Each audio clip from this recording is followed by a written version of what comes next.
Imagine if the roles of men and women were swapped in the real world. As a man, you'd have to wear ultra-short shorts to work every day and be harassed by a group of women. Would living like this drive you insane? Jack used to live in a normal world. He had a hobby. He liked to harass beautiful women on the street. Every time he finished harassing a girl, he felt a sense of accomplishment. Just seeing a beautiful woman on the street was enough to make him happy.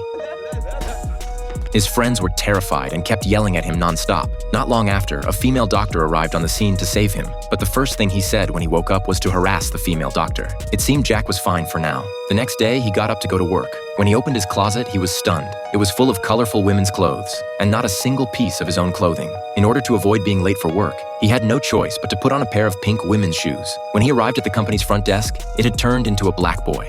All his colleagues at the workstations were women. His boss called him into the office and said that the project he had been working on had been rejected by the client. They wanted more feminine and subjective content. Jack was very upset to hear this, but even more upsetting things were yet to come. He discovered that his former leader had actually become the female boss's secretary. Then the female boss told him that the project had to be changed according to the requirements. The man was unhappy to hear this and even threw things in the boss's face. So he was fired by the boss. He ran all the way home, only to see his mother doing the work that originally belonged to his father, while his father was entertaining clients. His father was even wearing his mother's glasses. He thought maybe there was something wrong with his brain, so he went to the hospital for a mental health evaluation, but the report showed that there was nothing wrong with him. The man still didn't believe it, so he told the doctor everything that had happened during the day. After listening, the doctor told him that just yesterday, the country's president had been replaced by a woman. It seemed he had entered a world where the roles of men and women were swapped. This kind of world was unacceptable to Jack. He ran wildly to find that streetlight, wanting to return to the world that belonged to him. This behavior made the passersby dumbfounded,